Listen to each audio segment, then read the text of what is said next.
तो आज हम देखेंगे पार्ट 4 रेस्पिरेशन इन प्लांट्स। हमने ऑलरेडी 3 पार्ट देख लिए, उनमें हमने एरोबिक रेस्पिरेशन फर्मेंटेशन वाला पार्ट पूरा कंप्लीट कर लिया है। ठीक है, अगर आपने नहीं देखे तो वो देखना, फिर आपको समझ आएगा कि इलेक्ट्रॉन ट्रांसपोर्ट सिस्टम आज जो हम पढ़ रहे हैं वो क्यों पढ़ रहे हैं। सो फर्स्ट आप 3 पार्ट देख लो, फिर ये आना। ठीक है, जिन्होंने पहले देख चले तो सबको पता होगा, हमने बहुत सारे ऐसे स्टेप देखे थे। क्या देखे थे? जहाँ पे एटीपी नहीं, सिर्फ NADH FAD सब बन रहा था। ठीक है, हमने देखा था, ये देखा था। अब हमको देखना है कि ये NADH FADH2 ये सब बना, वो यूटिलाइज कैसे होगा। क्लियर? बन तो क्या, अब यूटिलाइज कैसे होगा तो वो हम समझेंगे इलेक्ट्रॉन ट्रांसपोर्ट सिस्टम में। अब इलेक्ट्रॉन ट्रांसपोर्ट सिस्टम का सिंपल मीनिंग क्या है? इलेक्ट्रॉन एक जगह से दूसरी जगह ट्रांसपोर्ट हो रहा है, नाम से ही पता चल रहा है, इलेक्ट्रॉन ट्रांसपोर्ट सिस्टम। क्लियर है सबको? सो हम स्टार्ट कर रहे हैं electron transport system. The following steps in the respiratory process are to release and utilize the energy stored in the NADH and FADH। अब पूरा जो हम ये पढ़ने वाले रेस्पिरेटरी प्रोसेस, उसमें हम क्या देखेंगे? जो एनर्जी NADH और FADH के फॉर्म में बनी है उसको अब हम यूटिलाइज कैसे करेंगे, या तो हम उनमें से एनर्जी रिलीज कैसे करवाएंगे तो हमारी बॉडी उसको यूज़ कर पाए। क्लियर है सबको इतना? This is accomplished when they are oxidized through the electron transport system and the electron are passed on to the oxygen resulting in the formation of H2O। अब ये यूटिलाइज कैसे होगा? ठीक है, तो जब इनका क्या हो जाएगा, ये ऑक्सीडेशन, ठीक है, तब क्या हो जाएगा? यूटिलाइज हो जाएगा। ठीक है, चलो तो हम एक पहले फिगर देखते हैं, फिर हम रीड करते हैं। ये बहुत इंपॉर्टेंट है, इसमें से बहुत सारे क्वेश्चन बन सकते हैं। क्लियर? चलो फर्स्ट आपको देखना है कॉम्प्लेक्स 1 2 3 4 और 5। कितने हैं यहाँ पे? 5 कॉम्प्लेक्स है। ठीक है, कितने कॉम्प्लेक्स हैं यहाँ पे? 5 कॉम्प्लेक्स है। दिख रहे हैं सबको? 5 1 2 3 4 5। अब आप बोलोगे कि ये सेकंड वाले को हमने थर्ड पे क्यों रखा है और थर्ड वाले को सेकंड पे क्यों? अब हम देखेंगे, चलो डिटेल में देखते हैं पहले। अब पहले तो हमको देखना है ये पूरी प्रोसेस है वो हो कहाँ रही है। ठीक है, तो सबको बनता है माइटोकॉन्ड्रिया। ठीक है, सबको क्लियर है? माइटोकॉन्ड्रिया सबको पता है, डबल मेम्ब्रेन है उसमें। क्लियर? अब देखो उसमें कैसा है, एक इनर मेम्ब्रेन है और एक आउटर मेम्ब्रेन है। क्लियर? इमेजिन करो ये हाइपोकॉन्ड्रिया। क्लियर इतना? और अंदर क्या होगा? अंदर क्या होगा? मैट्रिक्स। क्लियर? सबको क्लियर? ये है इनर मेम्ब्रेन और ये है आउटर मेम्ब्रेन। इतना क्लियर सबको? अब इनर मेम्ब्रेन और आउटर मेम्ब्रेन के बीच की स्पेस को हम क्या बोलेंगे? Inner membrane space.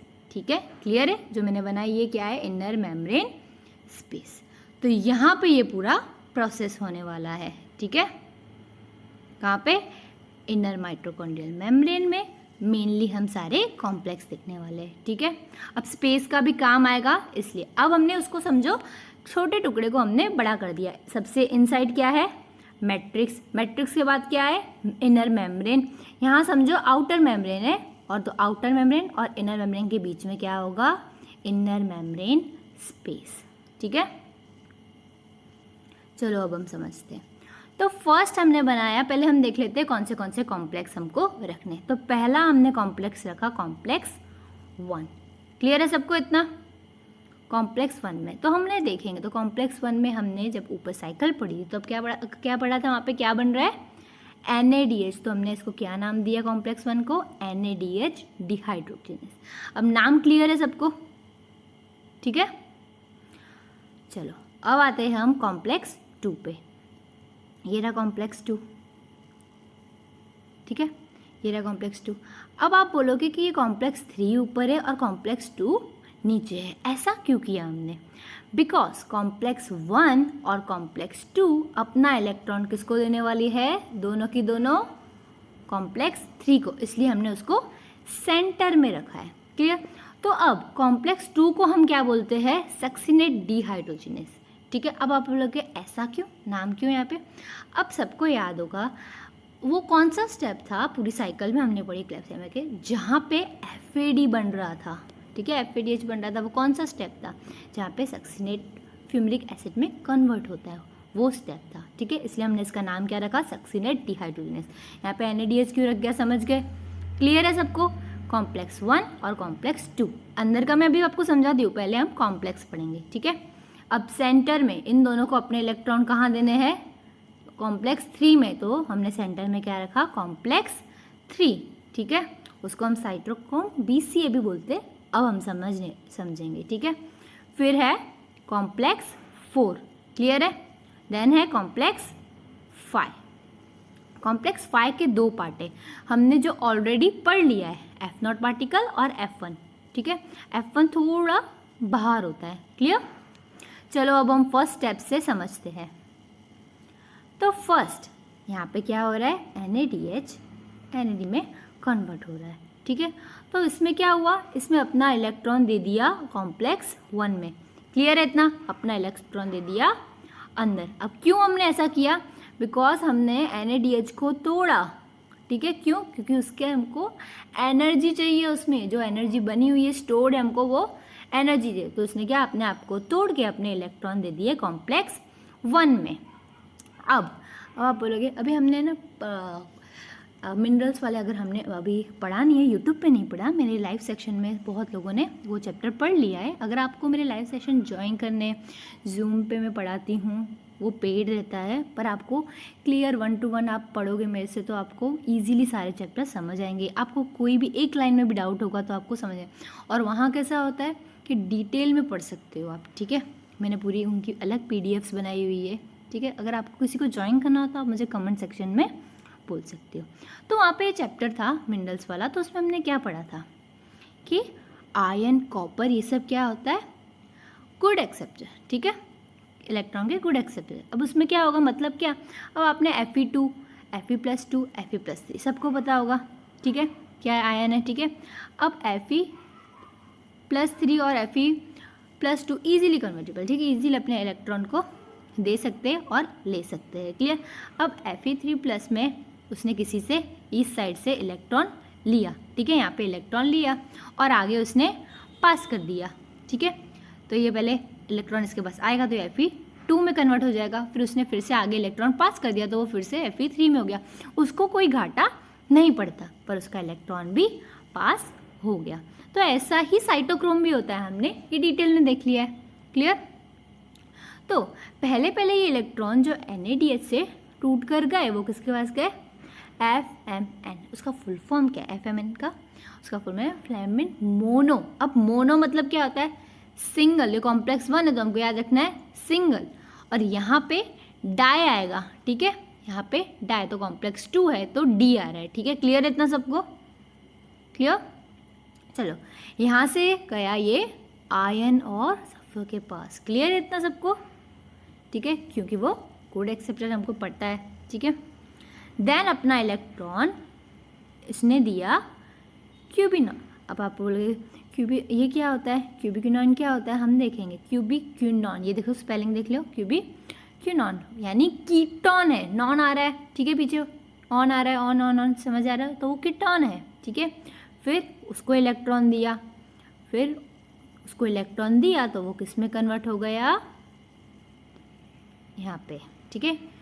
क्यों? अब उसने इलेक्ट्रॉन लिया तो वो कन्वर्ट हो गया अल्कोहल में, ठीक है, क्यूबिक्यूनॉल हो गया, ऑन से हो गया ऑल, ठीक है, क्लियर। फिर उसने दे दिया साइटोक्रोम 3 में। इतना स्टेप क्लियर हुआ सबको? यही है, बहुत इंपॉर्टेंट है। पहले पहले गया इलेक्ट्रॉन, कहाँ गया? FMN में, ठीक है। फिर गया वो आयन के पास, फिर वो गया क्यूबिक्यूनॉन के पास, ठीक है। क्यूबिक्यूनॉन के पास इलेक्ट्रॉन आया तो वो किस में कन्वर्ट हो गया? क्यूबिक्यूनॉल में, क्लियर। फिर उसने साइटोक्रोम 3 में दे दिए। तो आपको कॉम्प्लेक्स 1 क्लियर है। अब देखो इलेक्ट्रॉन यहाँ जा रहे हैं नीचे नीचे नीचे, उसके साथ तो प्रोटॉन तो होगा ही ना, ये प्रोटॉन जा रहे हैं इनर मेम्ब्रेन स्पेस में, क्लियर। इतना क्लियर सबको? चलो अब हम आते हैं कॉम्प्लेक्स 2 में, ठीक है, क्लियर। इसका नाम क्यों हमने ये दिया? क्योंकि ये सक्सीनेट से फ्यू मिनट में कन्वर्ट होता है तब FAD बनता है। सबको पता होगा, याद होगा क्रेब्स साइकिल में, ठीक है। तो इसको हमने नाम दिया सक्सिनेज डिहाइड्रोजिनेस। तो कॉम्प्लेक्स 2 को हम क्या बोलेंगे? सक्सिनेज डिहाइड्रोजिनेस। क्लियर है इतना सबको? ठीक है। इसमें भी सेम FAD से जो लिख लेगा वो आ जाएगा, आयन के पास जाएगा, सेम टू सेम किसके पास जाएगा? क्यूबिकिनॉन के पास जाएगा। क्यूबिकिनॉन किस में कन्वर्ट हो जाएगा? क्यूबिकिनॉल में। फिर वो चला जाएगा साइटोक्रोम कॉम्प्लेक्स 3 में, ठीक है। कॉम्प्लेक्स 3 में अब यहाँ से भी इलेक्ट्रॉन आ चुके हैं, यहाँ से भी इलेक्ट्रॉन आ चुके हैं। अब कॉम्प्लेक्स 3 में क्या सबसे पहले जाएगा? किसके पास जाएगा? तो साइटोक्रोम B के पास जाएगा। फिर वो आयन सल्फर कॉम्प्लेक्स के पास जाएगा, फिर जाएगा वो साइटोक्रोम C1 के पास। तो इसका नाम इसलिए क्या पड़ा? साइटोक्रोम BC1, ठीक है। पहले साइटोक्रोम B के पास जाता है, फिर C1 के पास जाता है। क्लियर? अब देखो, अब इसको 3 से इलेक्ट्रॉन पास करने हैं डायरेक्ट 4 में, तो इसमें बहुत सारी गैप आ गई बीच में। क्लियर? गैप आ गई, तो वो गैप कैसे कंप्लीट होगी? तो डायरेक्ट तो ऐसे जंप दे के नहीं जा सकते, तो इसके लिए हमको क्या चाहिए होता है? एक मोबाइल कैरियर, ठीक है। मोबाइल कैरियर का मतलब क्या होता है? एक जगह से दूसरा ट्रांसफ़र करने के लिए एज अ व्हीकल हेल्प करेगा। तो वो क्या है? Cytochrome C। तो अब आपसे कोई पूछे मोबाइल कैरियर कौन है इलेक्ट्रॉन ट्रांसमिशन, तो आपको क्या याद आना चाहिए? साइटोक्रोम C, ठीक है। साइटोक्रोम C ने क्या किया? यहाँ से इलेक्ट्रॉन लेके कहाँ पहुँचा दिए? कॉम्प्लेक्स 4 में। क्लियर है? फिर कॉम्प्लेक्स 4 में क्या हुआ? साइटोक्रोम पहले A में गया, फिर A3 में गया। क्लियर है इतना सबको? और फिर क्या हुआ? देखो, क्लियर, ऑक्सीजन के साथ मिलके लास्ट में क्या हमने देखा था कि NADH को ऑक्सीडाइज करना है, तो ये ऑक्सीजन के साथ मिलके क्या बन गया? वाटर। क्लियर? कॉम्प्लेक्स 4 तक सबको क्लियर है।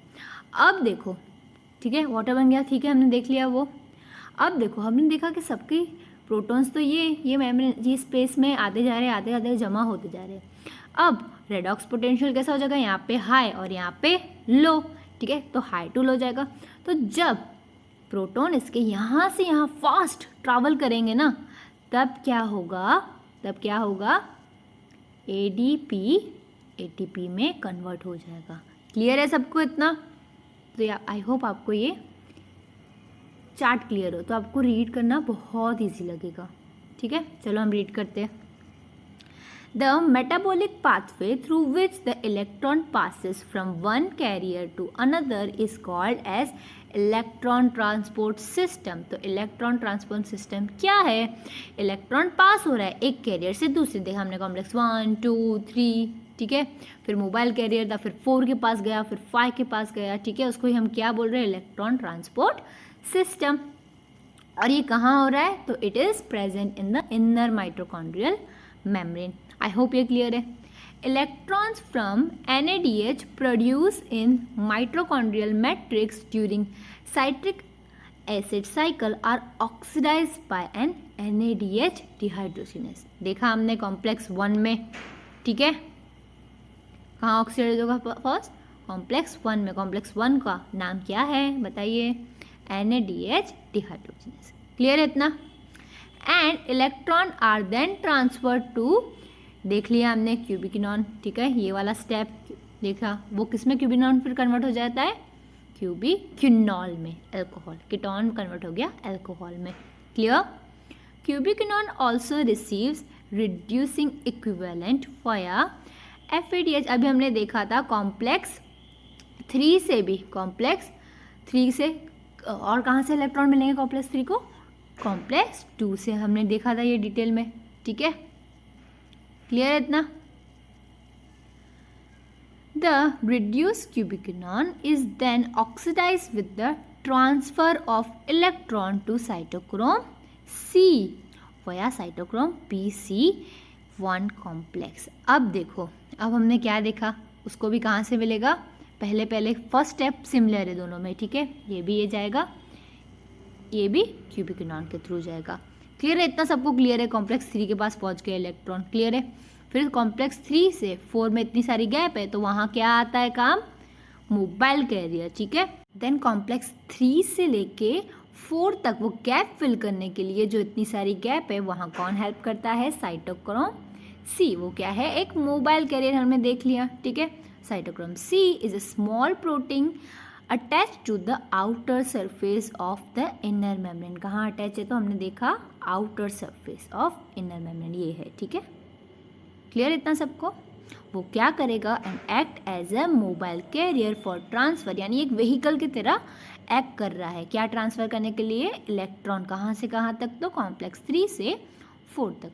Complex 4 refers to as cytochrome 3 oxidase. चलो अब आते हैं अब कॉम्प्लेक्स 4 को, उसको हम क्या बोलते हैं? Cytochrome C oxidase, clear. Complex containing cytochromes A and A3 and 2 copper centres, ठीक है। इसमें क्या क्या है? इसमें साइटोक्रोम A है, A3 है, और क्या है इसमें? कॉपर, ठीक है, 2 कॉपर सेंटर्स। क्लियर है इतना सबको? देख लिया था हमने वो। When the electron pass from one carrier to another via complex 1 to 4 in the electron transport chain, they are coupled to ATP synthase। चलो अब आते हैं नीचे। ये वाला स्टेप सबको क्लियर होगा क्योंकि हमने बहुत बार पढ़ चुका है, ठीक है। इसमें क्या होगा? यहाँ से ग्रेडियंट बन जाएगा, सबको पता है। प्रोटॉन वहाँ से आप पास होंगे तो एनर्जी रिलीज होगी, उसमें से क्या होगा? ADP कन्वर्ट हो जाएगा ATP में। क्लियर है सबको इतना? The number of ATP molecule synthesis depend on the nature of electron donor. अब कितने ATP बनने हैं वो किस पे डिपेंड होगा? इलेक्ट्रॉन डोनर कौन है? अब एक NADH oxidation of 1 molecule of NADH वो कितना देता है? हमने देख लिया था, give rise to 3 molecules of ATP, ठीक है। एक NADH में से कितने? 3 ATP बनेंगे। While that of molecule of FADH produce, FADH में से कितने? 2 molecules of ATP। Although the aerobic process of respiration take place only in the presence of oxygen, सबको पता है एरोबिक रेस्पिरेशन कैसे होती है, तो वहाँ पे ऑक्सीजन प्रेजेंट होना बहुत ज़रूरी है। Clear? The role of oxygen is limited to the terminal stage of the process. अभी हमने देखा रोल क्या? टर्मिनल स्टेज तक है, clear. Yet the presence of oxygen कहाँ है? टर्मिनल स्टेज में हमने सिर्फ एंड स्टेज पे देखा कि ऑक्सीजन ज़रूरत है, ठीक है।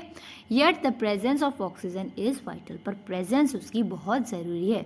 Since it drives the whole process by removing hydrogen from the system, oxygen act as the final hydrogen acceptor. तो लास्ट में हाइड्रोजन सारे कहाँ जाते हैं? ऑक्सीजन के पास। तो ऑक्सीजन कैसे एक्ट करता है? Oxygen act as a final hydrogen acceptor.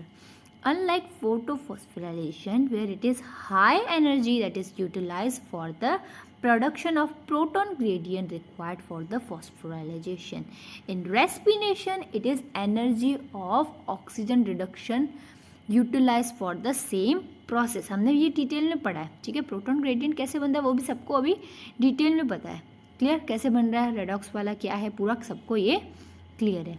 It is for reason that is called as oxidative phosphorylation। अब समझ आया ऑक्सीडेटिव हम क्यों बोल रहे हैं, ठीक है।